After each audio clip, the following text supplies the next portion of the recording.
baby. That's some big news. It's not one of these cases where, people getting bored having a baby because of coronavirus,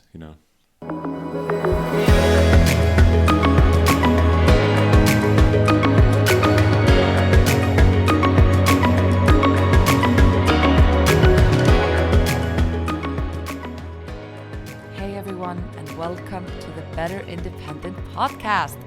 I'm one of your hosts, Anna, and I am honestly so excited to share with you our first proper podcast. On today's episode, I'm talking to the ever-inspiring and ingenious Joe Sparrow. Joe is really one of those people who seems to have done everything there is to be done in the music industry. He's worked as a manager, he's worked in radio plugging, PR, marketing. He was the European representative for the Hype Machine. He's a university teacher. He's a journalist and analyst for MusicAlly. The list goes on and on, honestly. On this episode, we really focus on the current situation with Corona and how we've all been forced to move online. We discuss a bit how unsustainable the music industry had already become when it comes to monetizing your career for especially independent artists. And we really kind of focus on how best to connect with your audience and which platforms to, use. So if you're interested in any of those topics, please continue listening. We'd really appreciate your support. We'd love to hear your feedback, whether it be on our social media platforms, our Facebook group, Better Independent, or just shoot us an email. Thank you so much, and can't wait to hear what you think.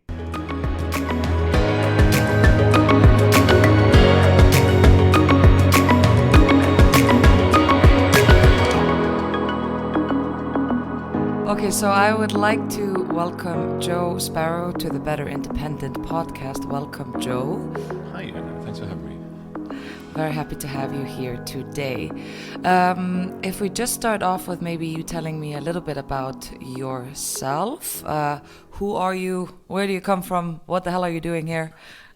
Right, yeah, good questions. Well, I'm based in Berlin at the moment. I'm originally from the UK. And lived in Manchester for 10 years before I moved to Berlin. And basically, it's a very short version of the story is I started out as a music blogger. I then moved into doing PR marketing, management services, and radio plugging for artists, independent artists and emerging artists in Manchester. Then I was the European representative of a music tech platform called the Hype Machine, which is and still is the world's biggest index of music blogs, and which is used by record labels and A&R people to look for emerging artists. And then I said this would be the short version. And then amongst other things, I do teaching at BIM University, and more recently, most of my focus has been doing writing and analysis for MusicAlly, which is the British-based but international music industry news reporting, analysis, and training company. And so, for example, they have a lot of clients, big and small, so lots of very big music industry giants subscribe to their news and reporting and analysis, and as well there's a lot of identical subscriptions available that are sponsored by these big companies. So a series of big companies like Spotify and others have sponsored subscriptions for independent managers, independent labels and things like that. So they can get exactly the same level of analysis as the big people. Okay, yeah, and tell us a little bit more. What kind of platform is MusicAlly? Because I know it's both articles and analysis, but then you also now have these YouTube panels. Yes. You're kind of exploring different things. Yes. So I mean, MusicAlly will perhaps be familiar mainly to people who perhaps work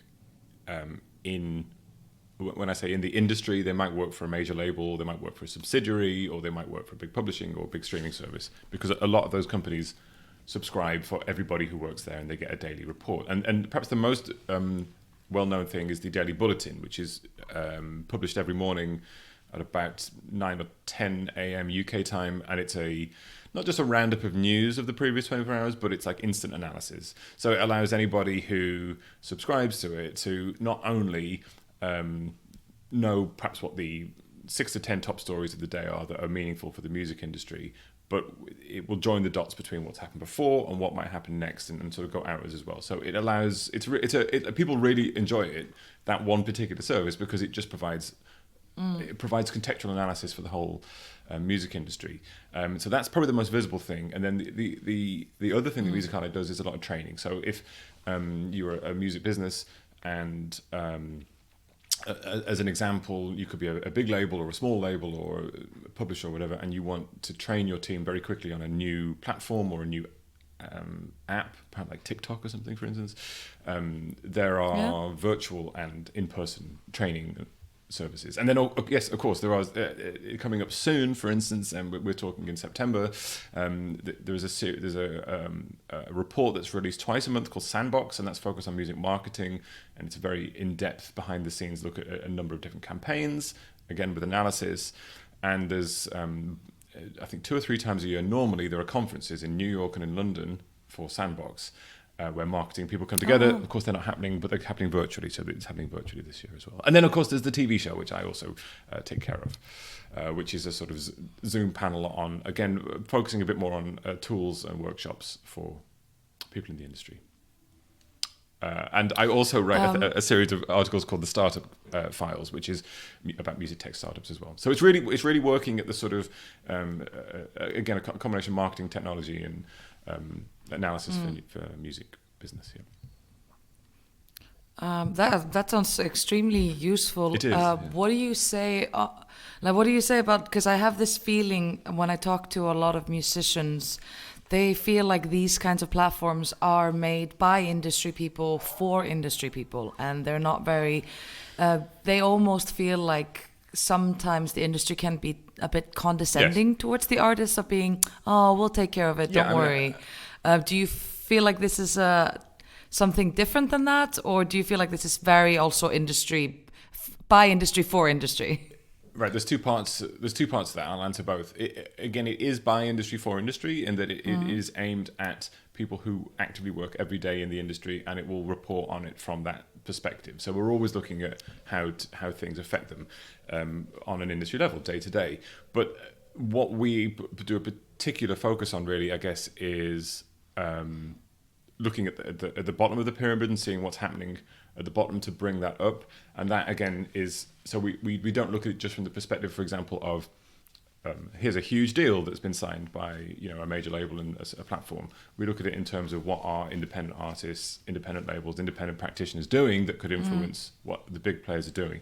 So that, I mean, we're very sort of strongly focused on that because it's really important. And again, like I said, there are subscription options that are sponsored by the big platforms, available for more smaller and emerging independent people in the sector, so they can get exactly the same access to exactly the same stuff.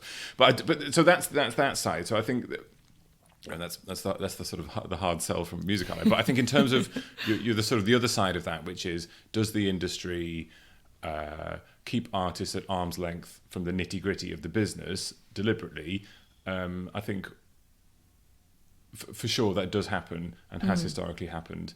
And I think that it's my personal opinion as an individual is that that's not very helpful. And I think we're in a period now of time where an independent artist, and we've seen many examples of this recently, can operate and punch well above their weight and their size and compete at that kind of what used to be just a sort of major business only level, and get millions and millions of fans and connections around the world, and doing it themselves with platforms they use themselves. So I think, but yeah, it's all about access. So if people can access education and they can learn about things, and they are motivated to get started, they can operate right away. But there will, I mean, there's always, it's very complicated. But I think when you, for example, the day we're recording this, 12 hours ago, Kanye West just tweeted out all of his recording contracts.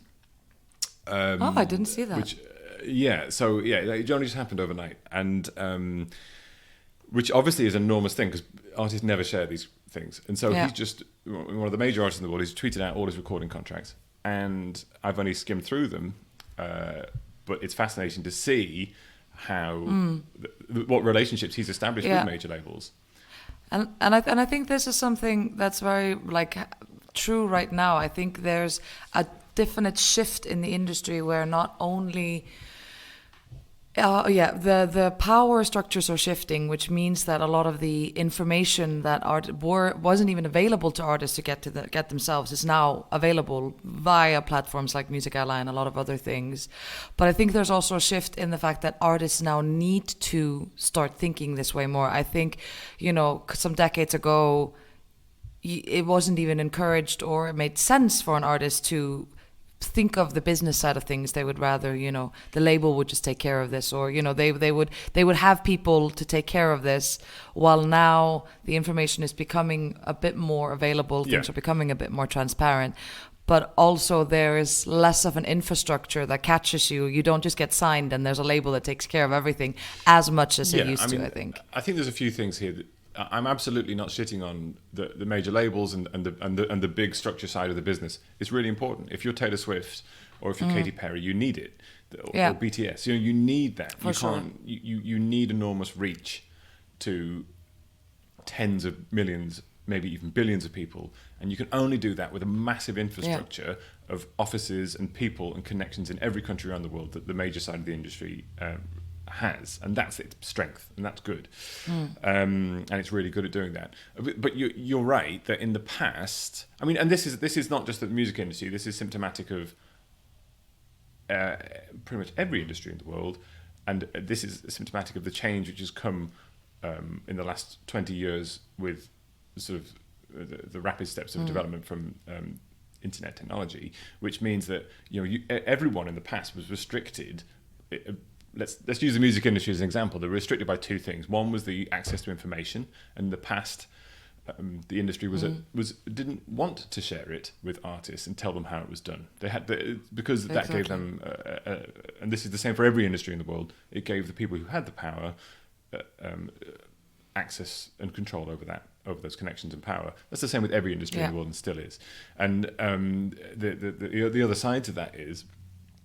And when all that information is freed and is put on the internet, all of a sudden, it doesn't become about knowledge anymore. It becomes about execution and use of technologies that anyone can access to reach people. But then it goes back to what perhaps the other big side of the music industry has always been, which is distribution. And the other big part that you needed a label in the past was to say, anyone can. So after the punk era in the late 70s, you go, anyone can write, record, and press a single, right? Anyone can do that. But how do you get it into every single shop? No matter how it sounds. How do you get it into every single shop around, for example, just the UK? Well, because that was the only place you could buy them. So that's the hard part as well. And so connecting with people, that end part has always been the hardest part. Finding people to actually like you and getting the thing to them that you can switch this transaction. Of like, to use the old example, here is a 7-inch single, now you give me a few euros in change. And that is where we're at now, in that anybody can build up a huge fan base and anyone can sell them anything without using any third parties at all, without signing any contracts at all with the traditional model. But it's just as hard as it's ever been, because you've got to find those people and you've got to get those things to them. Yeah, and cutting through the noise has, in a way, never been harder. Now that everybody's doing it, we used to have. Of course, there's still huge gatekeepers in our community today and in the industry, but they used to come around a lot sooner. You couldn't even get into a studio before. Exactly. Yeah. Yeah, but what do you feel like this? Kanye West sharing his contracts. How do you think this is hearkening in a new era of artists taking charge and making things more transparent? There's a lot to process with what he's done, and I don't want to sort of go into the sort of thing of sort of remotely diagnosing what's going on in his head. But what he says, his rationale behind doing it is that contracts. He says that his record contracts are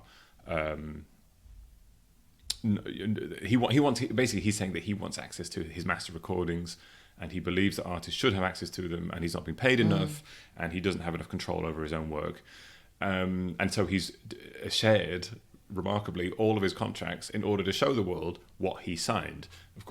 So there's two ways of looking at it. One is, I think fundamentally, of course, by definition, this is a slightly historic moment because no one's ever done that before.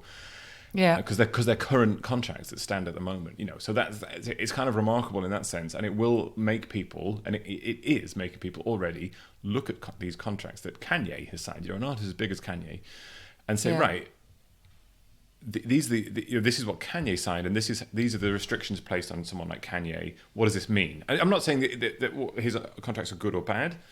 That's for a lawyer to decide, basically. But if he, and you can make a very blunt assessment, which is, well, he signed them. So what was his legal advice when he signed them? But I think yes, this is symptomatic. Kanye is Kanye, right? He and operates, no one loves Kanye like Kanye. Right? Okay, yeah. He don't forget, this is a man who on one of his albums had a song called, I think it was like, was it called "I Am God, Feet God"? Like it was the only feet on the album was God, and I may be wrong on the exact title, but he is a wild card, but it's symptomatic of a wider, and this is perhaps what we're going to be talking about. And this is symptomatic of a wider issue, which is the old established industry, or which is also the existing industry, suddenly butting up against the reality of the wildly changed and diversified landscape in the music industry. And of course, this landscape has always been here, but it's been all the different platforms, all the different apps, all the different ways of doing it, the freedom of information. This has been around for years and years and years. But actually, coronavirus has been a bit of, like everything in life, has sort of tipped it over the edge, and it's really facing it now. And there's lots of not only legal but historical precedents, but also social cultural things to consider here. Yeah.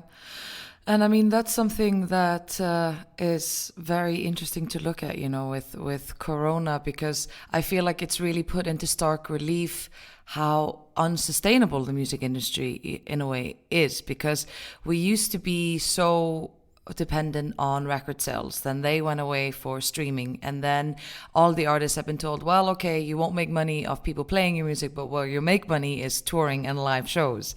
And then that's now been taken away as well. And it kind of shows how, first of all, how so many artists made their money by flying all over the world. And as soon as that's taken away from them, they lose a huge part of their income. Both, medium success artists and bigger. I don't know how many artists they've been, spending the last few years touring as, openers or something. And that's the only way that they've been actually successfully been able to live off their music. So it's really interesting to see now, how can we make the music industry sustainable, and what's going to come next? Because people are going to keep wanting to listen to music. That's people are going to keep making music, and people are going to keep listening to music. So what is next when it comes to how do artists make money, and how do we make this more sustainable?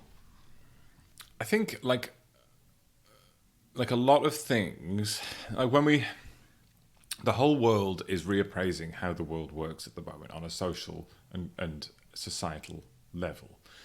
And it's hard to come to any other conclusion that every artist has to take a very nuanced and diversified approach to where they make their money in the music industry now. And I think you could probably find parallels with this to every other part of life. If you're an employee for working in any other industry, you're suddenly thinking, right, well, maybe things are going to be very different in how I make money and how I do it. But for very specifically with artists, there has been a duopoly for the last, since record sales was disrupted by digital. So at that point, back in the 90s, the main income stream was selling CDs, which had a very high profit margin. and again, it was about access. It was the only way you could listen to new music. So I was I'm old enough to remember going to the record shop every week and spending £15 or whatever on a new CD, and I would have 10 more songs to take home and add to my collection, which seems madness now in comparison to how we consume music now, and we pay maybe €15 to have access to all music all the time every month, which is perhaps is a different conversation, but perhaps that is too cheap. But that was the main driver of income, and touring was and doing gigs was a big part of that.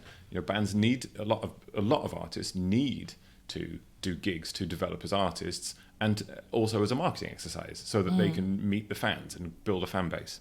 But what then, and also because it's a unique experience and people love that, right? So there's a few things there. But then when, if you look at how ticket prices have increased over the last 20 years, they have grown at a much faster rate than they had grown before that, because suddenly it was realized that, well, we can because gigs are scarce. On a 20-date tour, you can perhaps play to 10,000 people maximum over all those dates, and you can sell 10,000 tickets, and that's scarce. So you can set the price of whatever people are willing to pay, and you can jack that price up because it's the only way you get to see them. Well, that worked fine, and then as digital streaming services matured, there was the resurgence of income around the recorded music part, around streaming, and actually, if you can be the artists have a lot to say about streaming incomes, and rightly so. That there's another debate as well, that they don't feel like they're being rewarded either enough or in the correct way from streaming platforms. But despite all that, you can also point to some basic information and say, look, if you're an artist and you get 2-3 million streams a month, you don't need a record deal, you don't need a publishing deal, you might just blow up.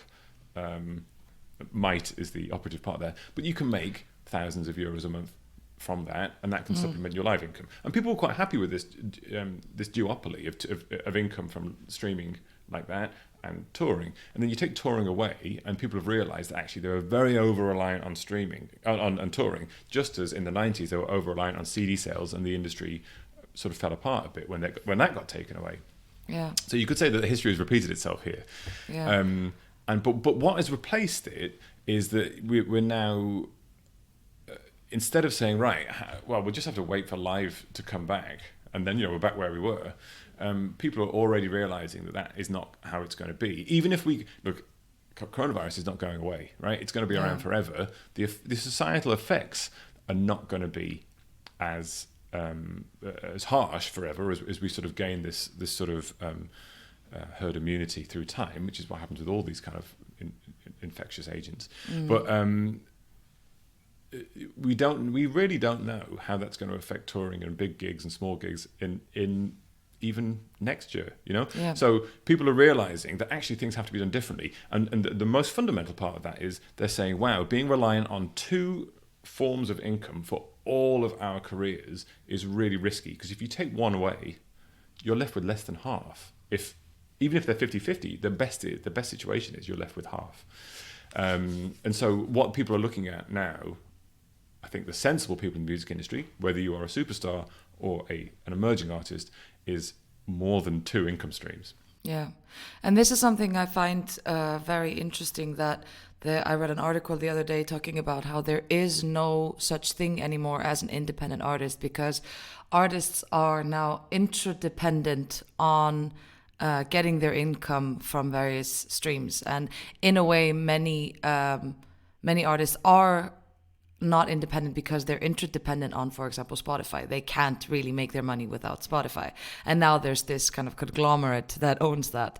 But then, of course, what a lot of artists are doing now are going into more of a crowdfunding basis. Do you think things like Patreon are the future of how independent artists make their money? Or even, have you heard of these companies like Septagram and Co-Write? So I've spoken to a few, not those ones particularly, but a few of them.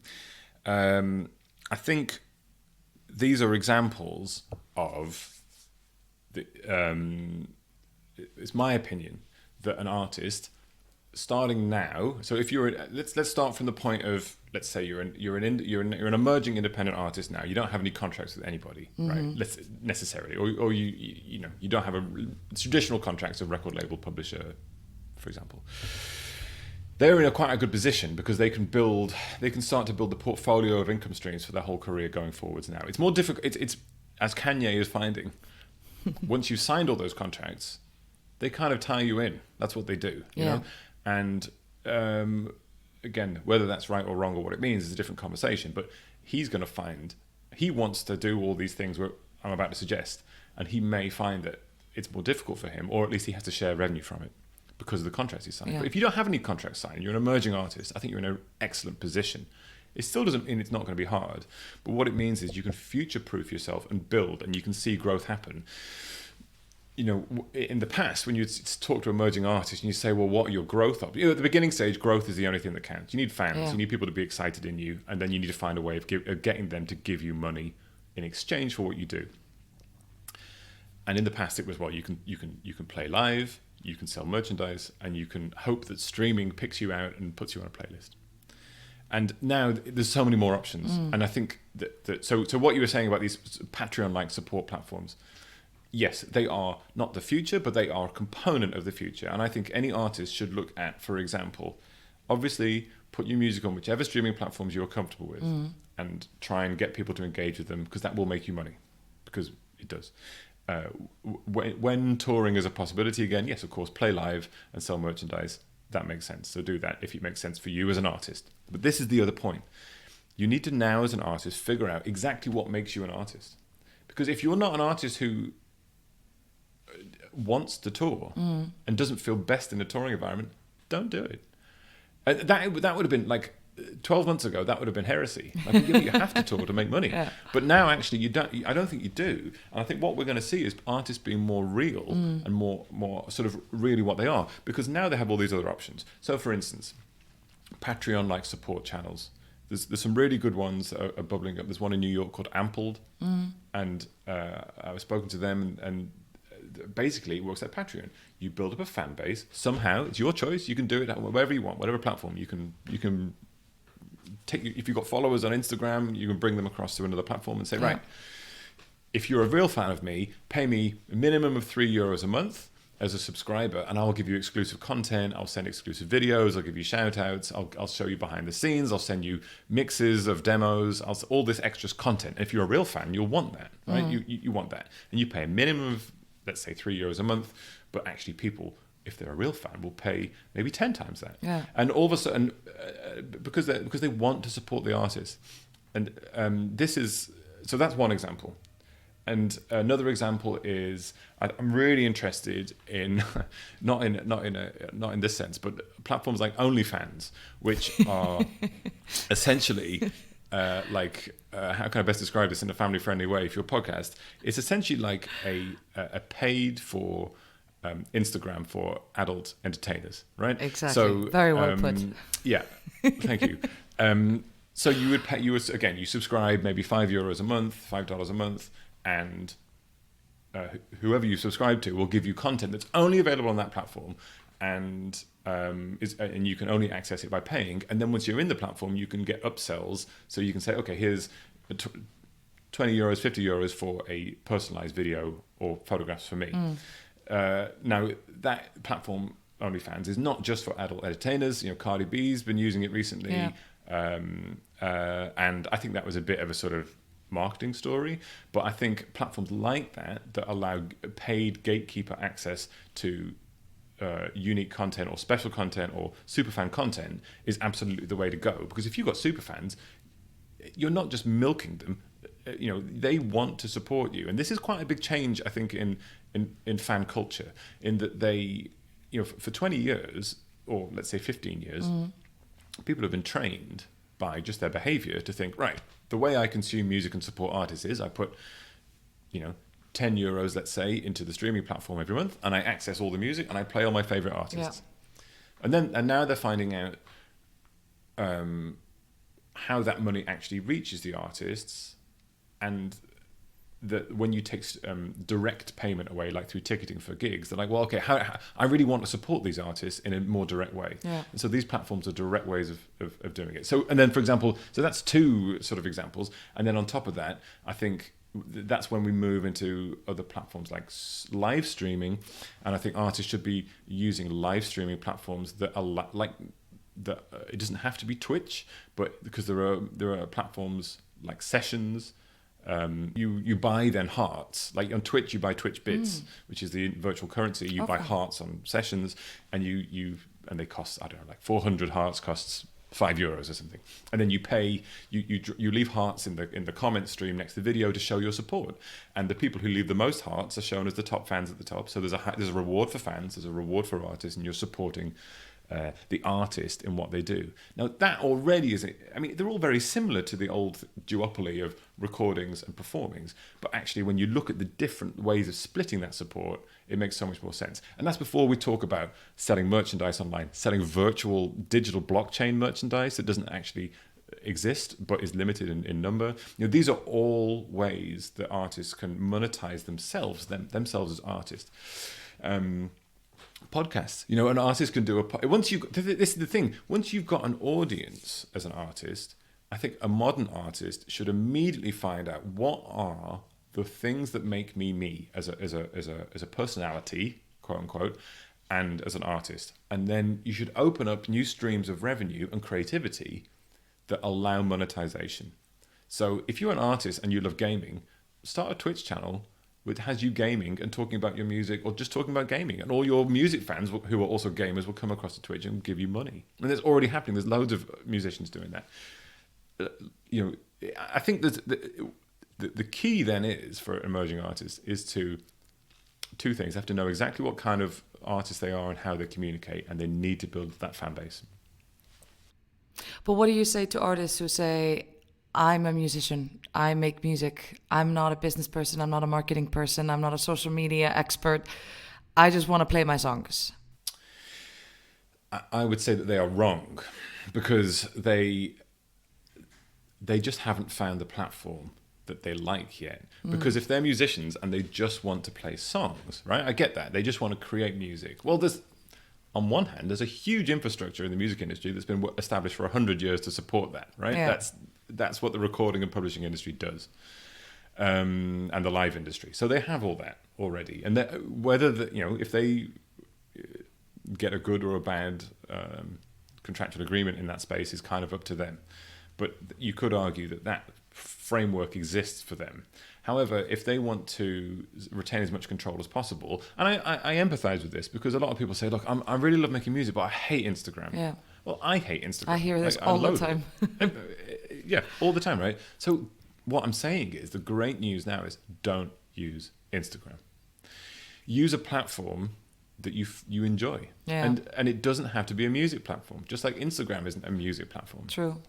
If you love making music, right, and you perhaps also love making podcasts, why not make a great podcast about something? It could be to do with music, it could be something else. Build up an audience there, and then introduce your music. Yeah. There's artists I actually wrote about last week, a British band called Tung, and they have a new album coming out which addresses like some pretty big issues like death and grieving. Okay, which is Happy album. fine. It's addressing complicated issues for a complicated world. Yes.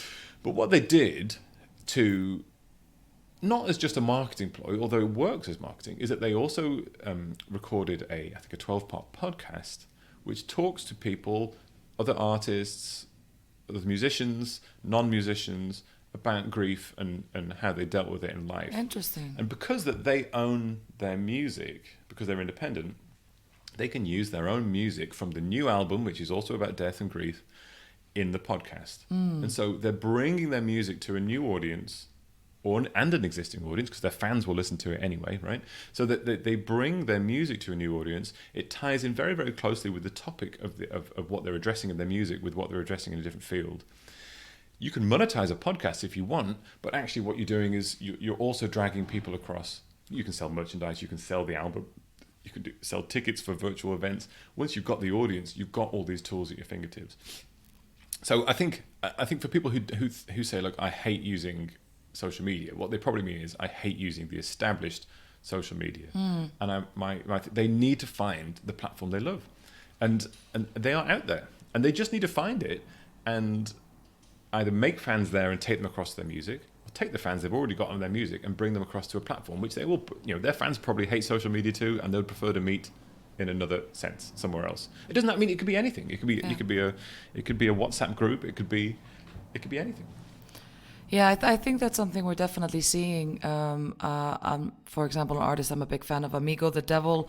He has a Facebook group that I think was started by his fans, but he actively participates in, and they call it the following, and and it's almost like this joke on that they have a cult around him, but it's something that he's kind of active in as well as one of the fans almost, which That's a really good example of what this new industry is about.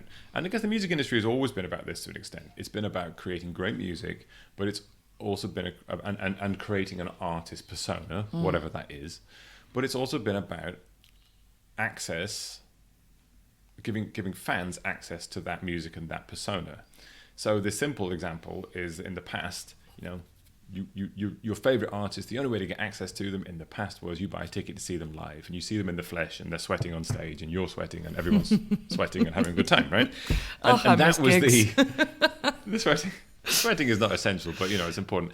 But I mean, like that was what you were paying for really was the experience and access, and it's exactly the same. But and you have to, as an artist, make a decision whether how much access do you give.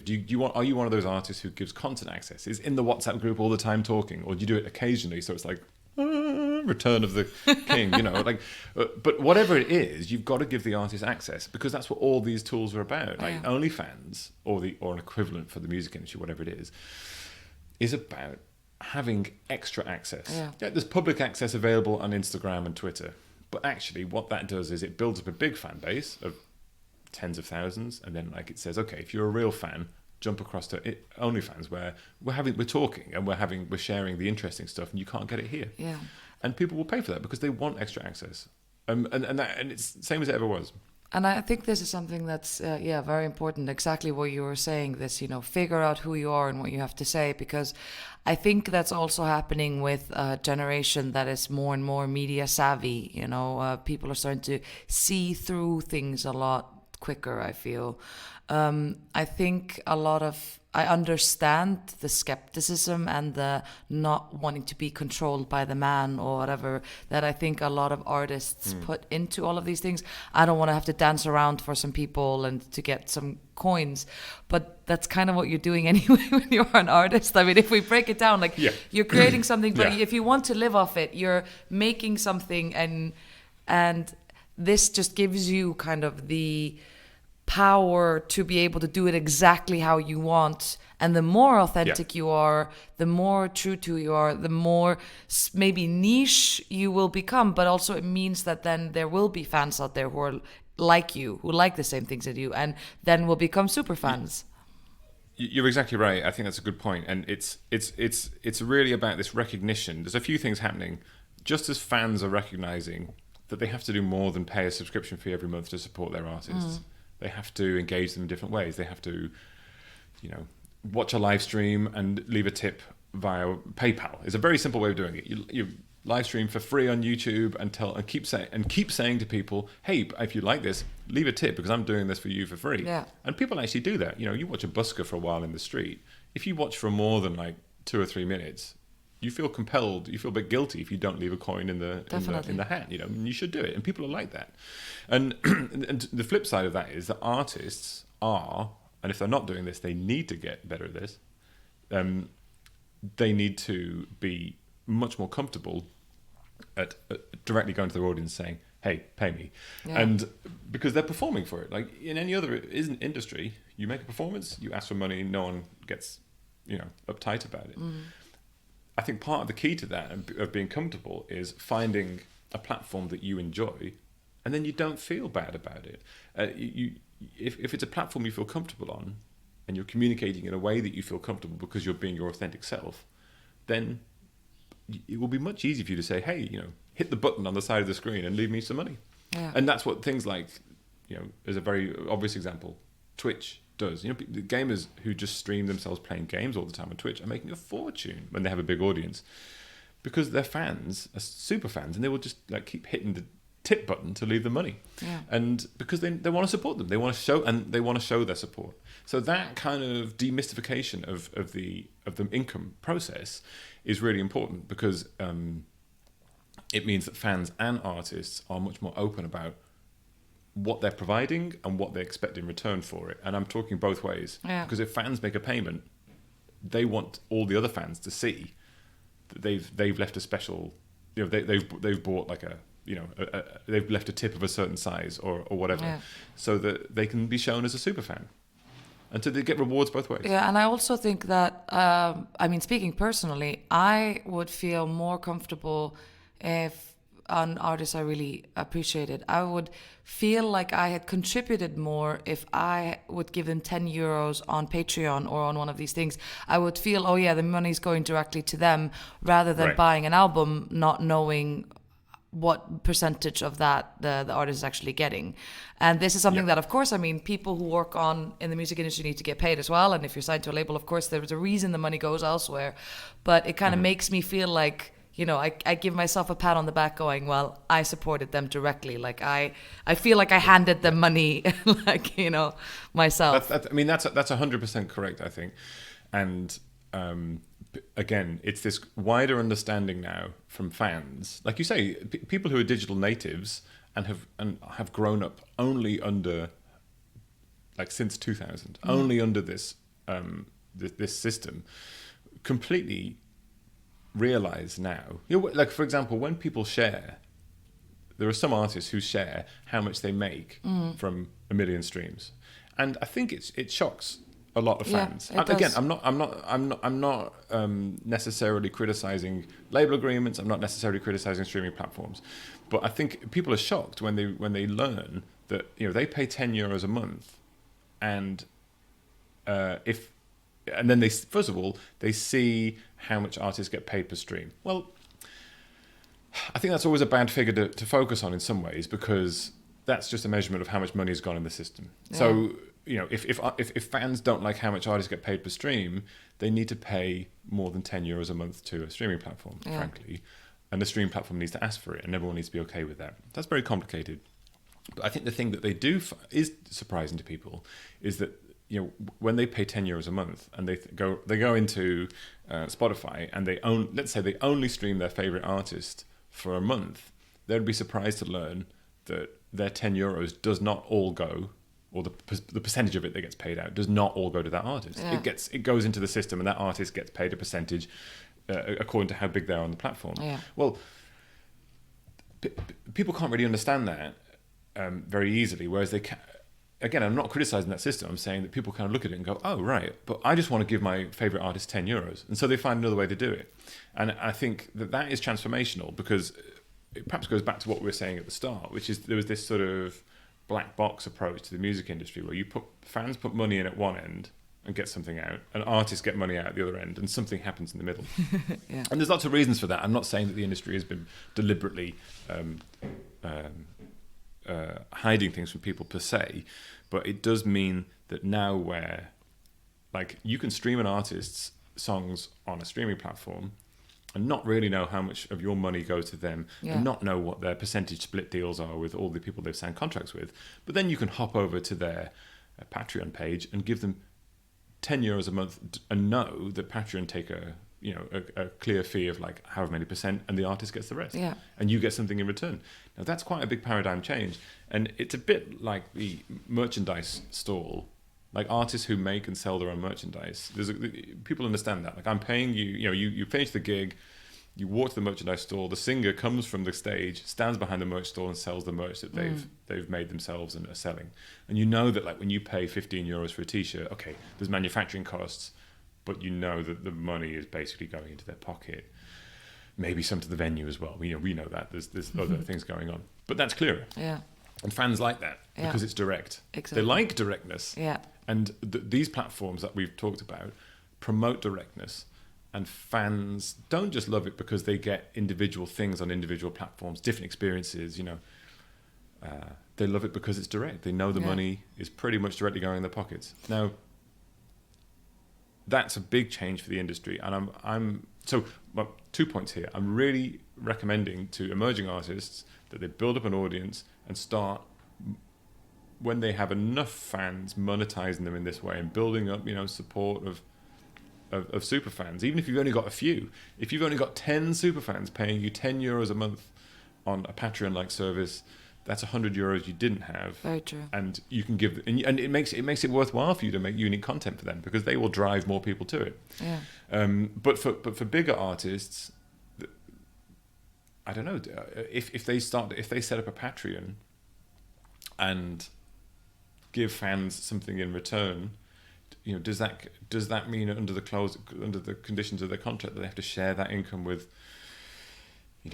the various people they've signed contracts with? And the short answer is I don't know. Yeah. But if it's a recording of something musical, almost certainly. So there's still kinks to be worked out.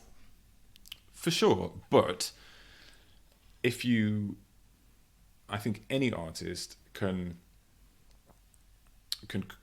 right now, like we're talking again. What a lot of this is coming from is the sudden extinguishing of live income, and people saying, "Well, I'll just do a gig online and sell tickets instead." And actually, I don't think that's going to be a very good long-term plan. It's going to be part of the toolkit going forwards.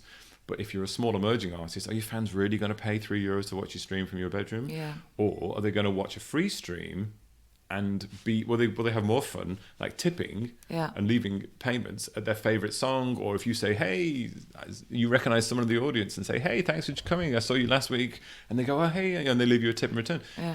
I interviewed Tim Westergren, who founded Sessions and was the founder of Pandora, last week. And he said that actually these platforms are more, if you think of them more like the artist who every Thursday goes and plays at your local bar. Now, they probably are not big enough as an artist, and there's lots of artists like this. The majority of artists are like this. Yeah. They probably can't sell out a room of 100 people on the strength of them and their music alone. But they can play to that number of people in for example, in a bar. Yeah. Because people are there for the bar and the music is a nice add-on. And the way they make their money is they get paid by the bar, but also when they make great relationships with regulars at the bar, the regulars will talk to them, they'll shout out requests, and they'll get really good tips. Yeah. And this is a really good practical way to think about how live streaming and making money from it works. Don't think of it in terms of I need to bring 100 people and sell tickets to 100 people. You just need to do it, and you need to give people the opportunities to pay you on the way. And that is it's a better long-term system, and you have to interact if you want to do that. Yeah. Say hi to people and talk. If you're not prepared to do that, it might not be the right way to do it.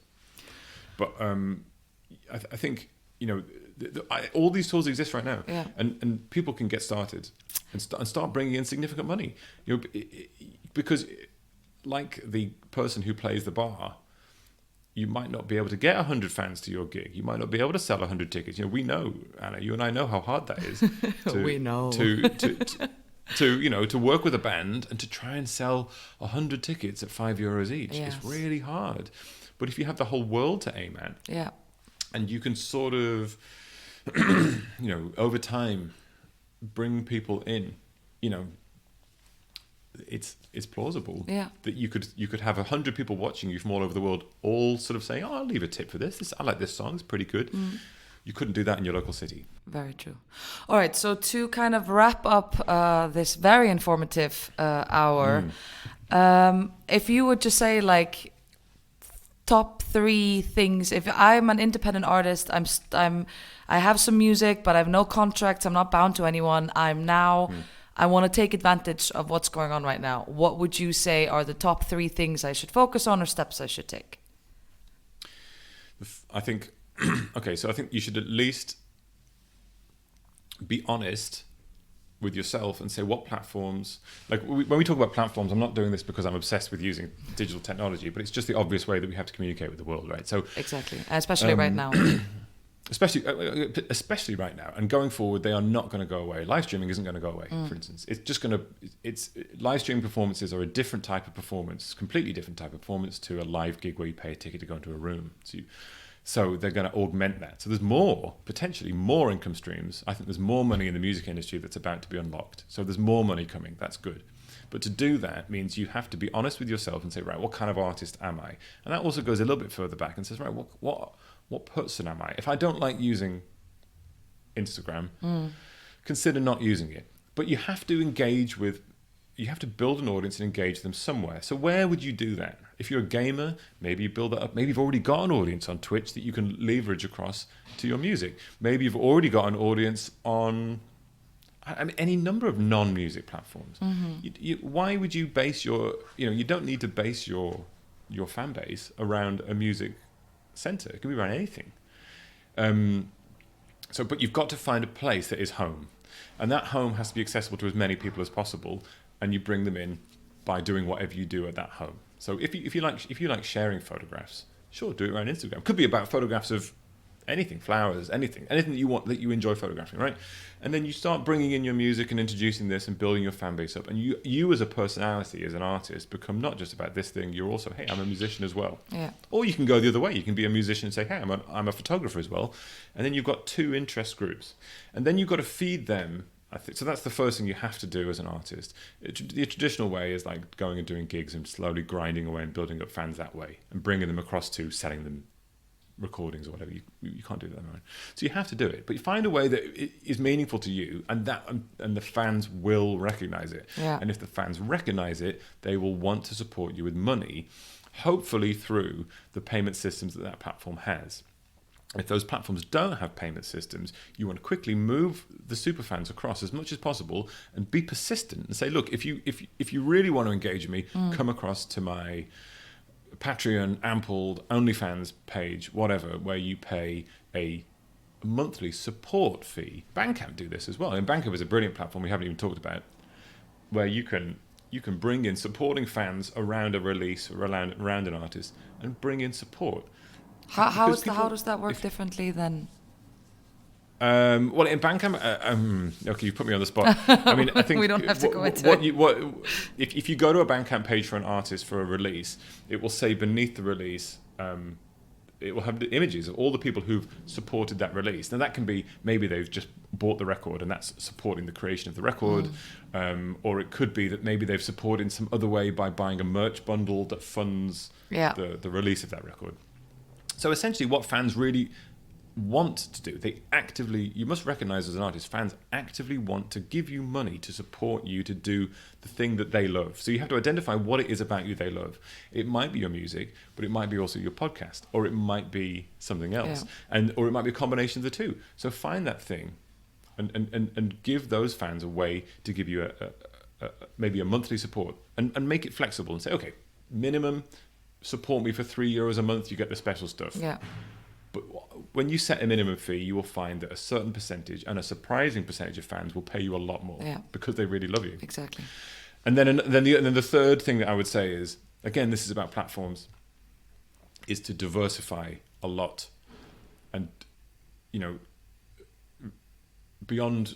Let's leave recorded music and live behind for a second, and songwriting and recorded music copyrights, and diversify and find lots of other income streams, again, around things that you enjoy, and try and do those things on platforms, or build your own mechanism in ways that allow people to reward you as you do them. So do a free live stream, but make sure you say all the time, come on, here's the PayPal link, pay me something, or here's my merchandise, come on, here's the link. If you like this, please do it. And you'll be surprised by how many people will engage with that. And then you have just rinse and repeat and do it again. And I think the final thing about that is, I think it's really positive because it takes away the grind. If you enjoy it, I think you're achieving the dream in a certain way. You're making money by doing something that you enjoy with a symbiotic relationship with your fans. Now that's what everyone wants, I think, whether they're Kanye or whether they're a star, whether they're an emerging artist. And so I think that's the way to think about it. And so you have to be honest. And I think that comes back down to something you said earlier, which is, we've talked about this in the past, artists think, well, I have to use Twitter, Facebook, and Instagram because that's where the fans are. Yeah. I have to do these things I don't like. And what I'm saying is, I don't think you do anymore. Yeah.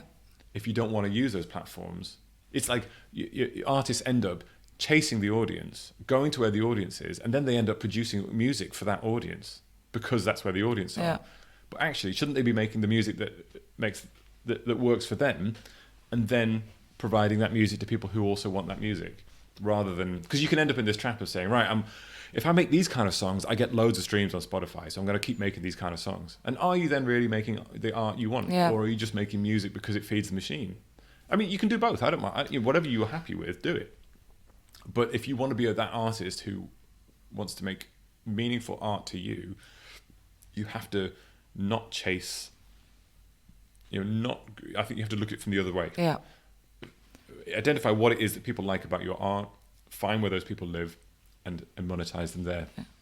And in a way, this is turning out to be more empowering for artists than having to just buy into the machine, as you just said. For sure. If you can grow over a year, 1,000 people who on, let's say, just on one platform, but ideally should be across a bunch of platforms, support you with regular monthly payments of €3 and up.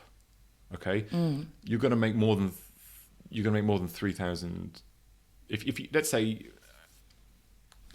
by month 12 you have 3,000 people paying you €3 a month up, you're going to be making at least €3,000 per month, probably more, because of that 1,000 fans, 100 of them are going to pay you a lot more than €3 a month. So you're probably going to be making €5 a month, €5,000 a month, by engaging directly with the fans who really care about you. And I can't think of a better. I mean, first of all, that's loads of money. That's amazing. I would love to make $5,000 a month. And writing is not, journalism is not the way to do that, folks. But the music industry in general. Well, but the fact is that you can now be a musician and creator, and with that 1,000 fans, if you're careful, you can turn that into a huge stream of money, and then you're making them. And once you've got the money, and once you've got the direct connection with fans, you've got all the power, and you can make all the decisions. Yes. And that maybe is a good segue into my last question, which is, what is independent to you? What does it mean? I mean, I think in an industry sense, the meaning has changed so many times over the years, because it's very difficult to operate in the modern music industry without engaging with a huge multinational company. Okay, so even if you have no record deal, no publishing deal, and you manage all your own copyrights through a distributor, you still got to engage with Apple Music and Spotify and etc. Because that's where the people are who listen to the music. So I think from my personal opinion is, in a conceptual sense, independent is retaining as much control as possible. And the control means control over your income, and control over the decisions you make that drive that income, and control who you choose to share that income with. Yeah. But you will always have to sign contracts that share money, because that's how business works. But I think independent is if you feel like you're in control, you are independent of external forces as much as possible. You can see when artists start to fall out of love with the industry, it's because they feel like they're not in control of their own careers. And I have a lot of sympathy for those people, because I would not want that either. So I think you will always have to slice off little bits of whatever you're making and share it to make things happen. But if you make the decisions, you and your team, let's say your manager, then great, that's independence, because then you're independent to walk away if you don't want it, or to engage with it if you do want it. As long as you can live with the consequences. It's a very good question, actually, Anna, and I haven't given you a very clear answer. Still a great one, and thank you so much, Joe Sparrow, for sitting down with me in these very weird but very exciting times. And good luck with everything. And I can't wait to share this with our listeners. There's so much good information. There's a lot there, and if people do want to read any of the stuff that I'm writing at the moment, on MusicAlly. If you go to musically.com, I will share that link with you. You'll probably find it in the comments around this. Actually, the news section is open to the public. So anybody can read the analysis and news. That is free for anyone to read. So you can read the up-to-date analysis that I'm doing and other people at MusicAlly are doing, and keep up to date with the news that's happening with that analysis perspective as well. And I mean, I'm pushing MusicAlly because I work for them, but I think that the analysis there is really, really good because it will give you a contextual overview of the industry and how it connects, especially the modern music industry. So if you like the stuff we've talked about, it's all there at musically.com, and just click on news. Amazing. Fantastic. Thank you so much, Joe, and have a lovely day. Thank you. It's been a pleasure.